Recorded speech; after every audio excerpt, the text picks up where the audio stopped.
Isang magandang umaga po sa ating lahat mga kabalen. Welcome po sa ating programang CLTV 36 News Stream.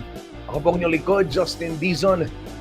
Maghahatid po sa inyo ng balita at impormasyong makatotohanan, balita at impormasyong mapagkakatiwalaan at balita at impormasyong may paggagamitan. Ito po ang pangako namin sa inyo sa ating mahigit 1.7 million followers sa social media at syempre yung mga libo-libo pang nanonood sa kanilang mga telebisyon dito po sa CLTV 36. Live ho tayong napapanood mga kabalen, hindi lamang sa ating social media platforms sa Facebook at CLTV 36 Official and at CLTV 36 News. Gayon din po sa ating YouTube channel at CLTV 36 Official. Live din ito sa ating website www.cltv36.tv at syempre dun sa ating Android app. Live din, napapanood ito pong ating programang CLTV 36 News Stream. At syempre, sa television, Signal Channel 115 at sa buong Central Luzon, Air Cable Converge. Dito po sa Central Luzon, sa ating 37 cable partners at maging sa Free TV Channel 36. Yan ho mga kabalen. At kaya naman walang dahilan para ma-miss mo yung mga malalaking balita dito sa ating rehiyon. At syempre partikular dito rin sa lalawigang Kapampangan, dakal po balitang babanten kabalen at pota hidake ko kayo. Kumusta ako po? Araw ho ng Lunes, May 26. Ilang araw na lamang Happy Fiesta San Fernando. Yan po nga 30 fiesta na po king syudad ning San Fernando yan at makipamiesta tamo. JM shout out JM Jesus na makong birang yan pa mo. Yan, kumusta ho yung mga naghahanda na, yung mga nagpe-prepare na para sa fiesta. Fiesta season Sino sa atin yung nakanood din ng mga Flores de Mayo? Ayan, yung Santa Cruzan. Adya pong Sabado, ginapandyan naman yan. At syempre, congratulations ka rin pong sa blank organizers kay Santa Cruzan at reta pong participants mo naman. Yan, at talaga namang kabongga. Hindi pong I'll Bentamo, King CLTV 36, hindi pong Mera Pata Santa Cruzan, King Syudad ning San Fernando. Hindi po Sabado yan mga kabalen. Sige ho, silipin natin ang sitwasyon ng trapiko sa mga ilang bahagi ng North Luzon Expressway, lalong-lalo na para sa mga bumabiyahe ngayon. Mamaya, kumustahin din natin traffic situation sa syudad ng San Fernando at syempre itong update nga kaugnay ng gagawing flyover, Dolores Flyover. Magsisimula na ho bukas yung retrofitting ng Dolores Flyover kaya asahan yung ilang reblocking, magsasara po ng lanes. At hindi naman sabay-sabay yung pagsasara, pero mamaya ibibigay ko sa inyo para maging guided tayo at sisikapin din nating makapanayam si Ginoong Louie Clemente, ang hepe po ng CPOSCO San Fernando para bigyan tayo ng update kaugnay niyan. For the meantime, ito po, traffic situation muna tayo sa North Luzon Expressway.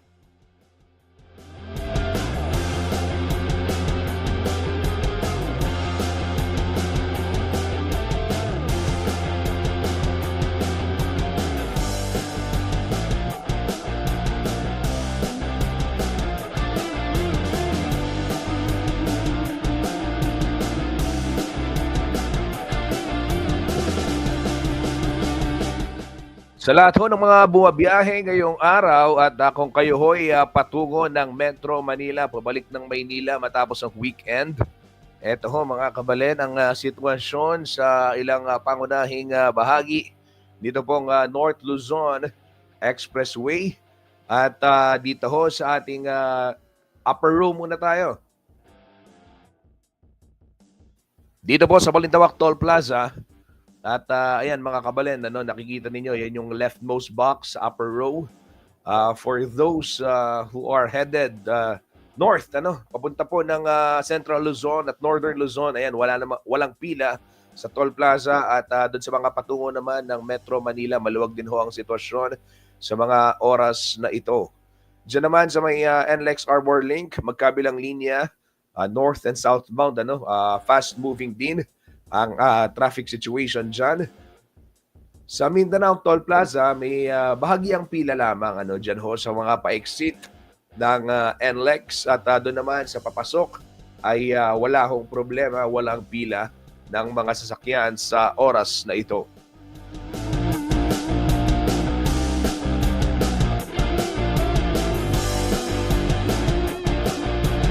Dito naman ho tayo sa lower row, sa leftmost box muna. Silipin muna natin, may Kawayan Interchange, magkabilang linya, fast moving, do makapalang volume ng mga sasakyan. Paalala ho sa mga driver, kung nasa may bandang viaduct ka pa lang, wala halos sasakyan, ang bilis ng takbo pagdating ho ng may Kawayan area, yan, dumarami yung sasakyan. Okay, paghandaan po ang pagmiminor, hindi po option, hindi po pag trip nilang mag-brake, kaya dapat laging alerto tayo sa kalsada.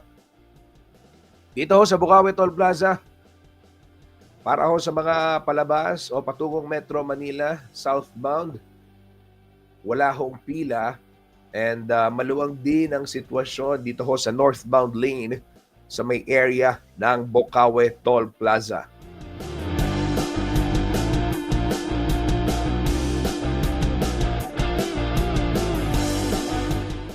Sa syudad ho ng San Fernando, magkabilang linya, maluwag ang sitwasyon dito ho sa sakop ng North Luzon Expressway.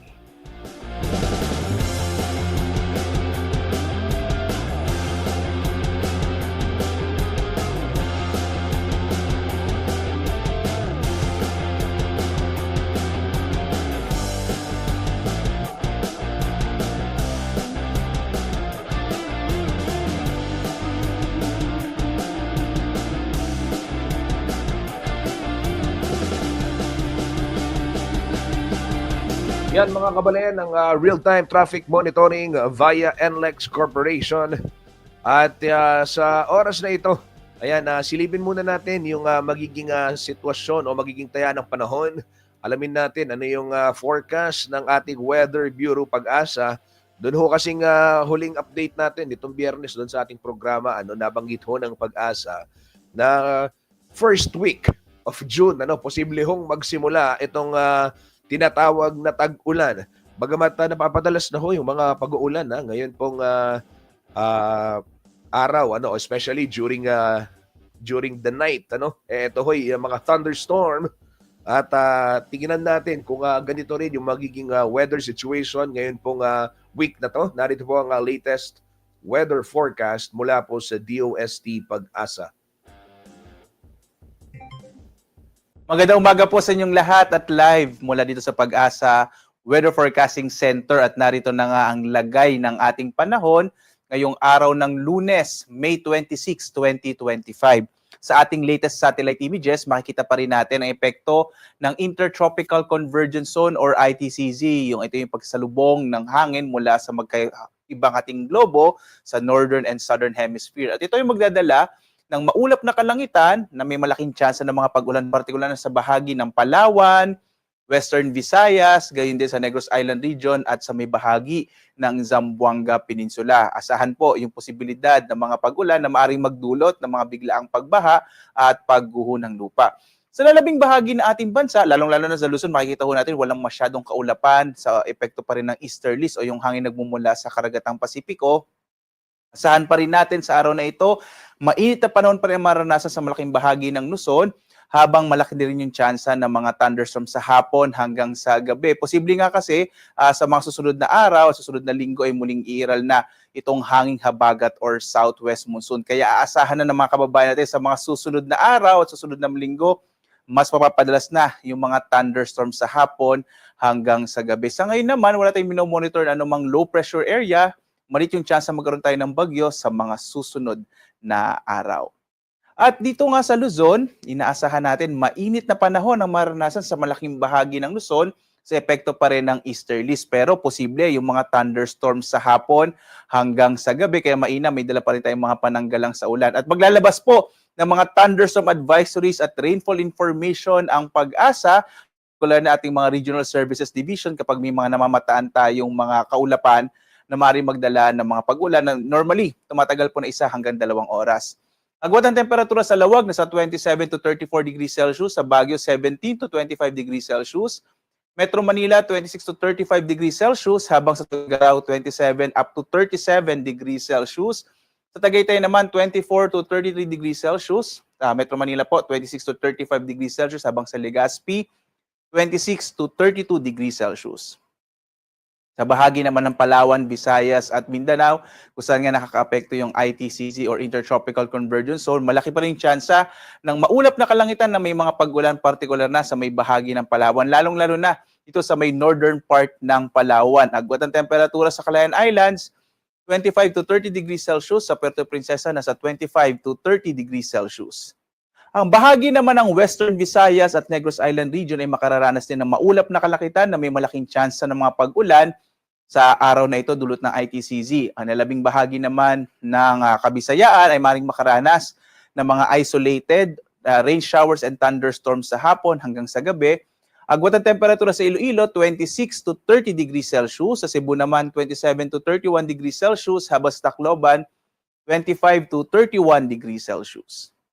Sa dako naman ng Mindanao, sa partikular na sa Zamboanga Peninsula at maging sa ilang bahagi ng Basilan, Sulu, Tawi-Tawi, posibleng magkaroon ng maulap na kalangitan na may mga pag-ulan na dulot din ng ITCZ, habang ang nalabing bahagi ng Mindanao ay makararanas ng mga pulupulong pag-ulan, pagkilat pag-ulan na sa hapon hanggang sa gabi. Agwat ang temperatura sa Zamboanga, 25 to 32 degrees Celsius. Sa Cagayan de Oro naman, 25 to 31 degrees Celsius, habang sa Davao, 24 to 34 degrees Celsius. Dito naman po tayo sa ating heat index. Makikita natin, malaking bahagi sa araw na ito, partikular na sa Luzon, ay makararanas ng up to danger category. Ito po yung nasa 42 to 51 degrees Celsius. Kagaya sa Metro Manila, maaaring umabot na hanggang 42 degrees Celsius yung damang init.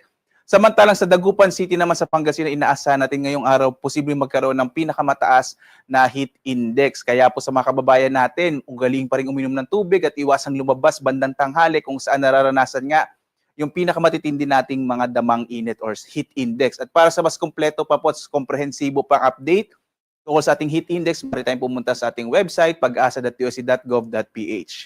Sa lagay naman ng ating karagatan, wala tayong nakataas na gale warning sa anumang bahagi ng ating bansa. Ligtas sa pumalawat ang mga sakyang pandagat at maliliit na mga bangka sa mga baybay na ating kapuluan. Bagamat nagpapaalala po ang pag-asa dahil nga kapag may mga thunderstorm, posibleng lumakas yung alon ng karagatan, iba yung pag-iingat po, lalong-lalo na yung maliliit na mga bangka. Ang araw natin, sisikat mamayang 5:26 na umaga at lulubog, ganap na 6:20 ng gabi. At sundan pa rin tayo sa ating iba't ibang mga social media platforms sa X, Facebook, YouTube at sa ating website pag-asa.doc.gov.ph kung saan nga magbibigay tayo ng update, lalong-lalo na po dahil nga papalapit tayo sa panahon ng tag-ulan, mas mapapadalas na yung mga thunderstorms sa hapon hanggang sa gabi. Kaya ugaliin pong mag-follow at mag-subscribe sa ating iba't ibang mga social media platforms. At live na nagbibigay update mula dito sa Pag-asa Weather Forecasting Center. Ako naman si Obet Badrina. Maghanda po tayo lagi para sa ligtas na Pilipinas. Maraming salamat po. Magandang umaga sa inyong lahat at blessed week po sa inyo.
Nagbabalik po ang CLTV 36 news stream at ito ho mga kabalin, ang inyong nakikita sa inyong mga screens ay etong Dolores Flyover kung saan magsisimula bukas yung gagawing rehabilitation works dyan ho sa nasabing istruktura at upang higit po tayong mabigyan ng update kung paano nga ba paghahandaan ng ating lokal na pamahalaan, syempre dahil meron hong implikasyon ito doon sa magiging daloy ng trapiko at syempre yung general situation lalong-lalo na ho dito sa ating business district sa may Dolores. Makakasama ho natin nasa linya ng telepono si Kuyang Louie Clemente, ang hepe po ng City Public Order and Safety Coordinating Office ng Siyudad San Fernando. Magandang umaga, Kuyang Louie. Welcome sa ating programa. Magandang umaga po, Sir Justin. Opo, Kuyang Louie, ito alam namin, busy-busy kayo ngayon. Pinaghahandaan ninyo magpapatupad ng lane closure. Ano ho yung latest development kaugnay na preparation para ho sa road o yung flyover rehab natin, sir? Yes po, actually po, nagkaroon tayo ng coordination sa DPWH regarding po dito sa kanilang commencement po ng retrofitting ng ating Dolores flyover. So medyo worried lang po kami dahil yun nga pagka nag-start po yung activity talagang magkukos po yan ng traffic. Kung kaya tinanong po namin sila about the methodology. So yun nga po, ang sabi ho nila is that pag nag-start na ho sila makikita naman daw nila kung ano yung pinakamabilis na paraan upang maisagawa po yung retrofitting. Pati po yung sa oras ng kanilang paggawa ay amin pong pinaplansya, but initially iiwasan po yung rush hour. So nakadepende po kami niyan sa magiging assessment po ng DPWH kung paano po mapapabilis po yung rehabilitation po ng flyover. Yung pong traffic management plan naman po ay sa amin po yan, trabaho po ng si POSCO kung kaya't kami po ay magdadagdag naman ng tao during the rehabilitation. Opo. Sir Louie, itong ating nailabas na yung rerouting o yung lane closure na mapa para guide ng ating mga motorista, ito pa rin yung ipapatupad natin bukas at exactly 9 o'clock, tama ba? Tama po. Pero yun nga po, while we have a schedule, magdidepende pa rin po kami sa discretion po ng DPWH. Pati po yung pagkakasunod-sunod po nung kanilang magiging activity, again, nakadepende po kami sa DPWH. The principle is that kung makakapag-adjust po upang mapabilis at saka talagang maibsan po yung impact niya sa traffic, yun po yung gagawin. Pero syempre po dahil baga sa niyan, magta-trial po sila, mag-initial trial po ng kanilang pagbabaklas kung kaya maghihintay po tayo kung sakasakali. Opo. Sir, nakalagay dito 9 a.m. to 4 a.m. at paisa-isa yung isasarad dahil hindi naman siya sarambuo, no? Pero ano yung ma-advise mo sa motorista lalo na bukas, especially yung mga alam naman natin going San Fernando, maraming mga trabahador, mga manggagawa, empleyado sa iba-ibang tanggapan. Kahit 9 a.m. yung na-anunsyo, okay pa bang kahit 7 a.m. mag-take ng chances, dumaan pa dyan? Actually po, hindi naman po siya full closure, pero yun nga po, kailangan lang talaga sa ating po mga motorista, especially those who are sa mga kabilang sa mga working sector natin, kailangan mag-adjust po sila niyan upang hindi naman po sila malate. But rest assured po, as the need arises, tayo po ay mag-adjust ng activity kung sakaling makita mo natin na talagang sobra yung magiging effect po niya sa traffic. As to the time, yun po yung initial na napagkasunduan, pero yan po ay pwede rin magbago. Depende na rin sa pangangailangan. Apo. Sir Louie, alam naman natin itong mga ganitong road construction, rehab works, kahit sa mga tulay, sa mga flyover, welcome development ito at pakikinabangan talaga ng mga motorista. Yun nga lang, siyempre, kailangan nating tiisin yung present situation.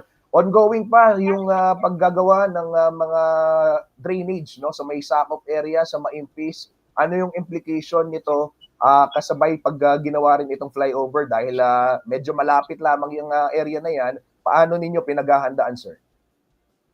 Yes, definitely magkakaroon ng epekto yan sa volume dahil nga po mapapabagal po yung paglabas-pasok ng mga sasakyan dito sa Jose Abad Santos Avenue. So definitely, halos lahat po ng ating mga major roads within the Central Business District, talaga may epekto ho yan. Kami naman po, specifically yung sa may sakop area, napag-aralan na rin naman ho natin yung sistema dyan. Sa kasalukuyan, drainage po yung ginagawa. So, nire-request na lang ho natin sa contractor na kung pwede, paspasan ho yung pagtatrabaho, lalong-lalo na po kung medyo maganda ho yung panahon. Yun lang po yung pag-asa natin upang talaga mapabilis yung upang mabilis na matapos yung project. Pero yun nga po, yung dagdag deployment, yan naman po yung matagal na namin ginagawa sa mga area na kung saan may mga ongoing construction. Hopefully po, sana naman po hindi po tayo madatnan ho ng rainy season. Yun po yung isa sa mga ikinababahala din namin kung kaya regularly po kaming nagko-coordinate sa mga contractor. Opo. Sir, based dun sa information na meron lamang kayo, yung una nating naibalita is July. Target itong matapos. Nasa at this rate ba, kayang matapos ng July? Actually po, doon sa kanilang kontrata, July po yung nakasaad. But as on the rate of the activity, mukhang may hirapan ho sila sa July. Dahil yung pong on both directions, on both sides, yung pong mga drainage dyan, halos hindi pa nagagalaw. Yung portion pa lamang po ng dito sa may Colegio de Sebastian ang kanilang nagagawa. At yun pa ongoing pa po, hindi pa po siya tapos. So most likely po, baka ma-compromise po yung kanilang date of completion. O yan, okay. Yan ho mga kabalim, isa yan sa mga babantayan natin. Ito namang flyover, Kuyang Louie, tentatively, ano yung target nila na matapos yung retrofitting works dyan? Actually, wala ho silang definite date na sinabi sa amin dahil nga po medyo challenging po yung activity. Kumbaga po sa niyan, mag-trial sila at titingnan kung ano yung pinaka best possible and fastest way upang may sagawa po yung activity without compromising naman po yung safety ng ating mga motorista. Yun po yung sinisigurado naman natin sa kanila upon coordination. Opo. Sir, paalala na lamang sa lahat ho ng mga motorista, Mapa Fernandino man o yung mga kababayan nating nagdaraan sa ating, syempre, lalong-lalo na itong business district natin, itong sentro ng ating komersyo, Dolores, yung flyover din, daanan yan, patungong Bataan, patungong Zambales. Ano ho yung mensahe ninyo sa mga motorista, sir?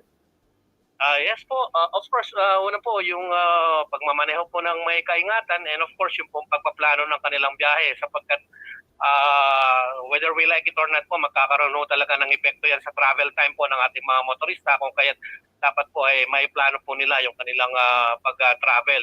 Lalong-lalo na po within the jurisdiction of the City of San Fernando dahil nga po kabi-kabilaan po yung ginagawa po ng DPWH sa kasalukuyan. Yun lamang po, Sir Justin. Okay, maraming salamat. Ginoong Louie Clemente, ang hepe po ng City Public Order and Safety Coordinating Office ng Ciudad San Fernando. Sir, mag-ingat ho kayo at makikibalita pa kami sa darating na araw, sir. Maraming salamat po. Yan ho mga kabalin, ating narinig si Kuyang Louie Clemente at kaugnay nga ho nitong ito lahat natin binabantayan. Bukas po, May 27, ay sisimulan na itong rehabilitation works dyan ho sa may Dolores Flyover. At initially, nai-anunsyo natin doon sa inilabas ho na traffic advisory nitong ating City Public Order and Safety Coordinating Office o yung CPOSCO ay nakalagay ho mga kabalin. Ito. At ayan, nakalagay is 9 a.m. Bukas, yung tentative start hanggang 4 a.m. the following day. So, pero ayon ho kay Ginong Clemente, ayan, posibleng magbago pa yan.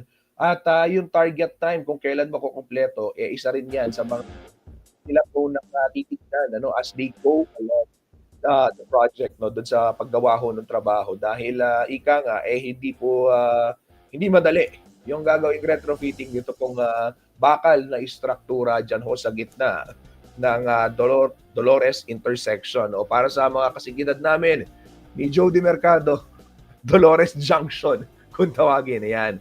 So Bukas asahan po ninyo ay tututukan ng CLTV 36 yung mismo pagsasara ng mga linya o yung mga kalsada o yung yung 2 lanes yan yung isasara ito. Pakita ko mga kabalin para at least magabayan yung mga motorista. Ito. So, una munang isasara yung mga innermost lane bago gawin yung outermost lane. So, kung kayo dito sa area na to, patungong Angeles City, di kaya naman patungong Bacolor o kaya city proper ng San Fernando, downtown. Ayan, expect ho ninyo na merong epekto syempre sa dali ng trapiko. Yung bukas nga yung 2 lane, talagang mabigat yung dali ng trapiko. Paano pa kaya kung magsasara yung ating isang lane ng eastbound and westbound dito pong Dolores flyover. Yan mga kabalen. Sige, silipin naman natin yung ibang mga balita dito sa ating page ng CLTV 36 News. Gaya ng aking binabanggit kanina. Ito po.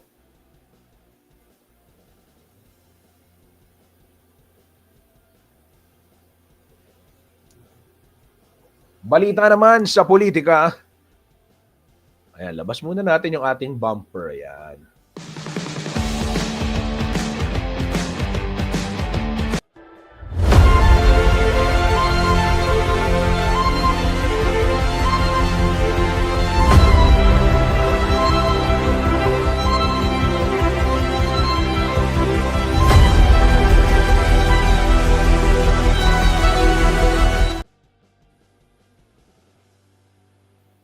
Ito mga kabalen, tuloy-tuloy pa rin ang ating pagbabantay sa katatapos lamang na 2025 national and local elections dahil syempre nariyan pa rin ang mga election protest kung tawagin at isa sa mga pinakahuling nag-ahin ng kanyang protesta ang natalong kandidato para gobernador dito po sa lalawigang Pampanga, dating Candaba Mayor Danilo Boy Bailon.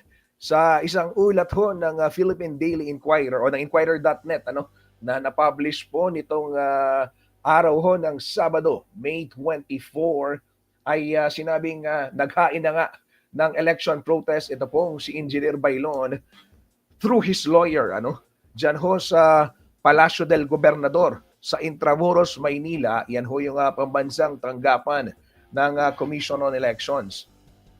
At ayon sa kanyang legal counsel na si Attorney Ernesto Francisco ay kabilang doon sa kanilang grounds na nakikita para maghain o para sa paghahain po ng kanilang protesta ay yung poor performance ng mga automated counting machine at di umano'y mismatch sa pagitan ng pre-election surveys at yung resulta ng botohan. Naniniwala umano ang kampo ni Bailon na sila ang tunay na nagwagi sa katatapos lamang na nahalalan para sa pagkagobernador dito sa lalawigan ng Pampanga.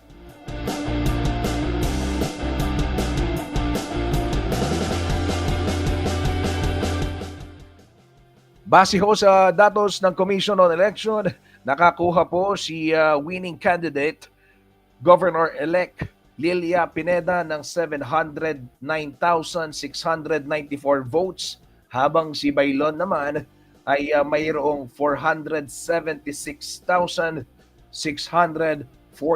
votes. Nakausap ho ng ating kasamang si Jody Mercado, si Engineer Bailon, nito lamang linggo, May 25, para sana mahingan nga ng pahayag.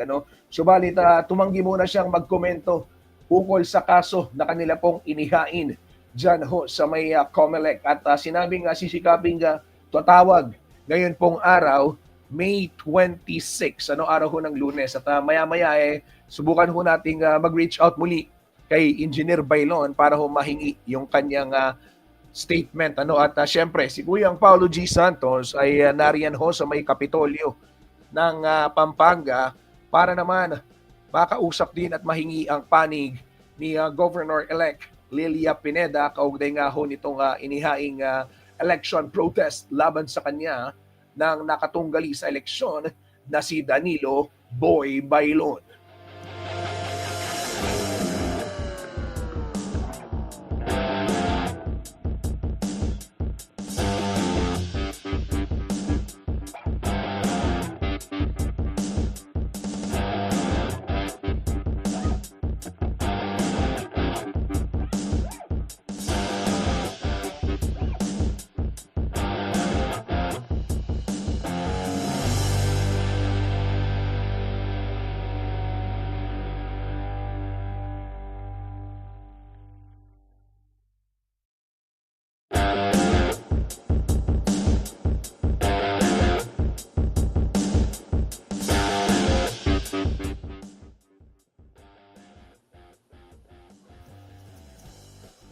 Kabalen, nasa Kapitolyo ho si Paul G. Santos at maya-maya makakausap natin siya. For the meantime, eto, silipin muna natin yung ilang mga balita pa sa CLTV 36 News.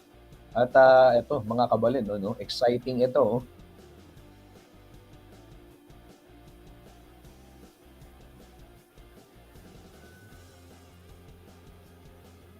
Etong FIBA, ayan, mamaya papakita ko sa inyo yung mga detalye. Sports news. Pero ito, tignan muna natin. Balitang politika muna tayo. Ito.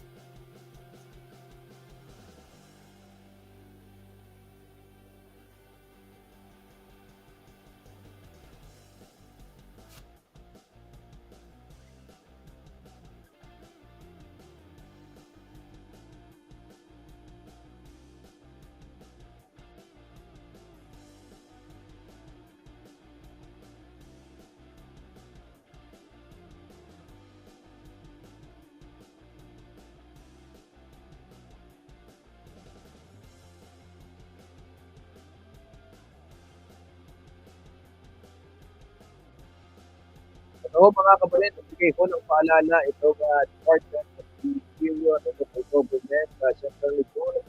Kaugnay ho itong mga transition teams na sila ho tututok at o yung pag-a-assist dito nga dyan sa magitan ng mga elected at outgoing officials po dito sa ating rehiyon. Siyempre sa katatapos lamang na halala. Narito po ang pahayag ni Regional Director Attorney Anthony Nuida, kaugnay ho nitong yung importansya, yung papel ho ng mga transition teams para ho maging smooth yung pagpapalit ng kapangyarihan sa iba't ibang lokal na pamahalaan matapos po ang ginawang halalan. Local Government o DILG Region 3 ang kahalagahan ng maayos sa pagpapalit ng administrasyon sa mga lokal na pamahalaan. Nitong Marso, inilabas ng DILG Central Office ang Memorandum Circular Number 2025-016 para sa pagbubuo at operasyon ng Local Governance Transition Teams. Ayon kay Attorney Anthony Nuida, Regional Director ng DILG Region 3, may ilang LGUs na sa rehiyon ang tumalima sa nasabing kautusan ng kalihim ng DILG.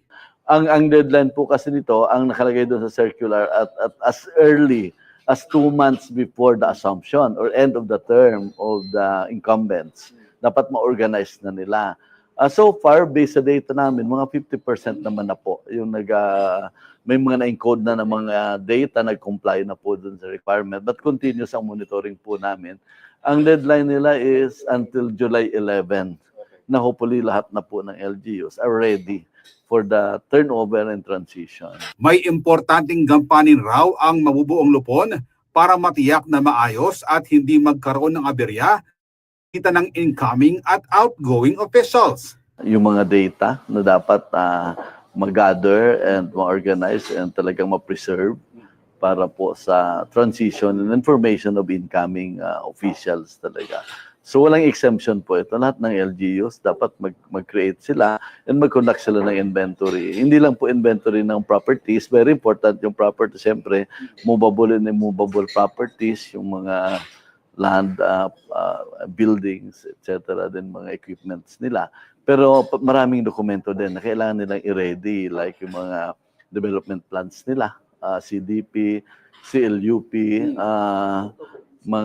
yung governance report natin kasi ang DILG meron pong SGLG, yun para yun talaga may basihan din in terms of planning yung incoming officials. So marami pong dokumento yan, including yung nire-require natin documents ata in some LGUs on full disclosure policy, yung mga budget, yung mga procurement documents, dapat intact po yan. Yun ang role ng transition team na dapat ma-preserve nila yon at mag-gather yon para pag-turnover sa incoming for their guidance and information and planning purposes. Alam nila kung ano yung kanilang ini-inherit kumbaga or minamana sa LGUs. Batid naman ng opisyal na may mga dahilan kung bakit nade-delay ang pagbubuo ng transition teams. Medyo marami-rami yung dokumento na ipiprepare. Pangalawa, siyempre mayroon din na ganun sigurong issue in terms of politics, pero hopefully hindi naman maging hindrance kasi responsibility po nila yon. Especially kung ang head kasi ng transition team is the local chief executive. So siyempre, masakit kung magta-turnover siya, pero siyempre, trabaho niya yan. Ang obligasyon niyang gawin. So gagawin talaga dapat po nila. Anyway, kasama naman po doon yung mga lahat ng department heads, which are more or less permanent in the LGU. So talagang dapat may mga ready data sila niyan para doon sa mga bagong uupo. May CSO representative at saka yung DILG officer po kasama din sa member po ng transition team. Samantala, kinilala naman ng opisyal ang naging papel ng umbrella agency sa rehiyon sa ilalim ng DILG na tumulong upang maging payapa at matagumpay ang halalan. So, ang aming pasasalamat sa kanila, siyempre, lalo na sa ating mga PNP, no? Talagang kung titingnan natin sa Central Luzon, napaka maayos, very orderly yung election, mabilis yung walang protest kami na monitor pa so far, although ang deadline naman until tomorrow. At very peaceful, walang mga incident masyado na talagang mabibigat na issues during the election. So of course, yung Bureau of Fire naka-ready yan for any emergency. Yung BJMP, malaki din yung naging role nila kasi may mga bumuboto. Inalaw na po yung ibang PDLs natin na person na naka-detain liberty na bumoto.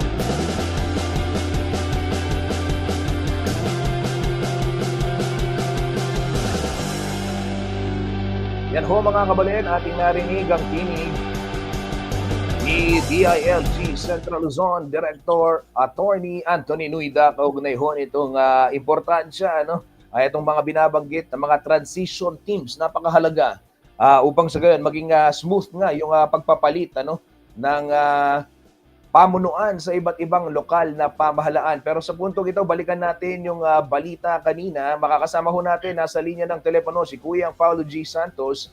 Kaugnay ho nitong inihaing election protest ni Engineer Danilo Bailon. Nandyan ho si Kuya Paulo sa Kapitolyo. Paulo G., ano ang latest? Kumusta? Kuya Justin, as early as 6 o'clock in the morning, nandito si Governor-elect Nanay Villa Bibi Pineda upang pakitunguhan nga itong maagang serbisyo publiko, lalong-lalo na pagkaganitong araw ng Lunes, sandamakmak nitong mga Kapampangan ang humihingi ng suportang medikal. At dyan nga sa mga isyong napapanahon na siyang pagsampa ng election protest ni Engineer Danilo Bailon, sinagot naman tayo, Kuya Justin, na ang binabanggit niya, karapatan daw ng kanyang katunggali na siya ay maghain ng protesta, pero sa kanya daw nakikita, Kuya Justin, sa mga nakalipas na halalan na nakatunggali din niya itong si dating Governor Ed Padrillo, hindi na raw siya bago dito sa mga ganitong klase ng protesta. At sa paniwala niya, Kuya Justin, ang mga Kapampangan na ang nagdesisyon at sa agwat nitong numero na kanyang nakamit nitong nakalipas na halalan, talagang wala daw duda na ang kanyang muling pagkakaupo bilang gobernador ay siya namang boses ng Kapampangan, Kuya Justin. At inusisa din natin sa kanya kung paano niya tinatanggap itong protestang ito, gayon na rin na hindi iba sa mga Kapampangan na nag-hire din sila ng recount dito naman sa siyudad ng San Fernando, Pampanga. Kaya ang sabi naman niya, Kuya Justin, sadyang lahat ay may karapatan para questionin o kung sakaling meron silang mabigat na ebidensya, siya namang magbibigay ng linaw doon sa mga senaryo na pagdududa, Kuya Justin, dito sa naging mukha ng halalan. Pero sa kanyang paglilinaw, Kuya Justin, dito sa mga usaping may political, ang pakiusap niya, igalang yung pasya ng Kapampangan at kung ano man yung prosesong pagdadaanan ng recount, mangyayari daw yan. At yung legal na proseso, siya namang dapat ding respetuhin, Kuya Justin. Dito sa nangyayaring senaryo, Kuya Justin, na kung saan itong mga pag-question dito sa halalan na sa mga nakalipas na panahon, isa sa pinag-uusapan yung bumoto yung isang Kapampangan at lumabas doon sa resulta o doon sa lumabas na resibo, hindi naman yun ang binoto. So doon sa mga usapin na yun, Kuya Justin, tanging ang COMELEC lang daw ang makakapagsabi kung saan nagkamali o ano yung mga technical glitches kung paano ito ipapaliwanag sa publiko. Kuya Justin. Oh, ayan, at least malinaw yung ika nga nakuha na natin yung panig ni Governor-elect Lilian Pineda at ito ho mga kabalan, ulitin ko lamang yung binanggit ni Paulo G kung ito ay ginagalang ni Governor-elect Lilian Pineda yung karapatan ng kahit sino man na maghain ng election protest dahil legally speaking nasa batas naman yan at naayon yan sa batas. So Paulo G, ito naman, moving forward, ano daw yung kanila ng mga paghahandaan kaugnay nito at paano nila ito pinaghahandaan? Kuya Justin, meron daw silang legal team na siyang makikitungo dyan sa recount. Kasi kung sakaling wala pa silang natatanggap na sumun at kung yan, kamakailan pala ang inihain. Pero sa kanilang pagbibigay ng statement, Kuya Justin, ang binabanggit ni Nanay, handa itong kanyang legal team upang sagutin kung ano man ang pagdadaan ng proseso nitong recount ni Engineer Danilo Bailon. Oo. Paulo G, maiba ako, nandiyan ka sa Kapitolyo. Anong latest naman na usapin sa Sangguniang Panlalawigan na mahalagang malaman din ng ating mga kababayan? Ang good news natin, Kuya Justin, isa sa inaapurahan nila na mabalangkas ng ordinansa, itong pag-realign ng tao, pagdagdag ng pondo, dito sa bubuksan na Pampanga Provincial Hospital, Clark, na nandyan sa area ng Mabalacat. Pero sakop nitong Freeport Zone natin. At totoo, isa sa pinakikitunguhan nila dito, Kuya Justin, paano madagdagan ng mga medical health practitioner, yung mga healthcare facilities na bubuksan dito, Kuya Justin. Ang mabuti nito, lahat ng mga Kapampangan, hindi lang Kapampangan, kundi yung mga nagtatrabaho, Kuya Justin, diyan sa ating economic zone, may pagkakataon na ma-experience nila itong medical health facility na talagang pinaghandaan, pinondohan, pati na daw yung mga medical facilities dito, Kuya Justin, talagang state of the art, na siyang magagamit ng mga Kapampangan. So, dito sa naganap na SP hearing ngayon na pinangunahan ni Attorney June Canlas, Kuya Justin, kasama si Dr. Dax Tidula, at pinag-usapan din kung paano yung digitalization process, Kuya Justin, para at least maayudahan ng maigi, lalong-lalo na yung mga kababayan natin na kapuspalan dahil yung universal healthcare sa pag-roll out nito, Kuya Justin, malaking bagay sa mga LGU, yung nakakakolekta sila sa PhilHealth. Kaya upang mapabilis ito, kailangan ding maisaayos yung digitalization process. At doon naman sa pagtatalaga ng mga personnel, isipin mo, 150 bed capacity ito, Kuya Justin. Kaya sinasabi ni Dr. Dax Tidula, mga 300 hanggang 400 na healthcare worker ang posible nilang i-hire dito sa Pampanga Provincial Hospital, Clark. Paulo G, kailan ang target operation yan ng nasabing pagamutan?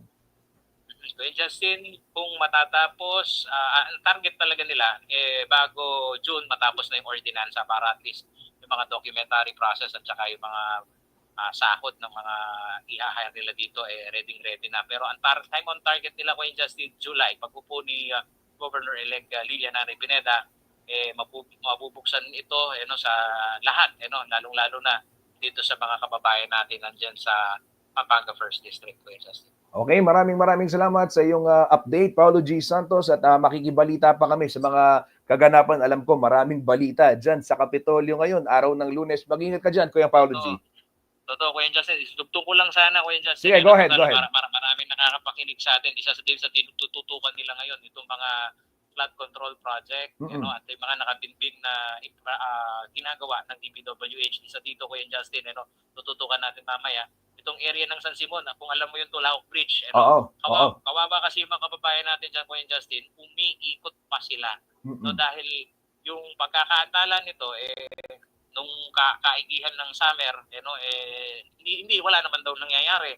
Kaya ang kanilang panawagan sa DPWH, apurahin yung o yung retrofitting dito sa bridge sa Tulao, Kuya Justin, upang maging operational ito at hindi na umikot pa yung ating mga kababayan dyan sa San Simon. Isa yun sa mga tututukan natin, Kuya Justin. Okay, maganda yan at talagang importante dahil alam natin rainy season na naman na minamadali dahil baka maulit yung pagbaha din sa ilalim ng Tulaok Bridge na siyang nagdulot ng katakot-takot na daloy ng trapiko. Paolo G, makikibalita kami mamaya. Maraming salamat. Mag-ingat ka dyan.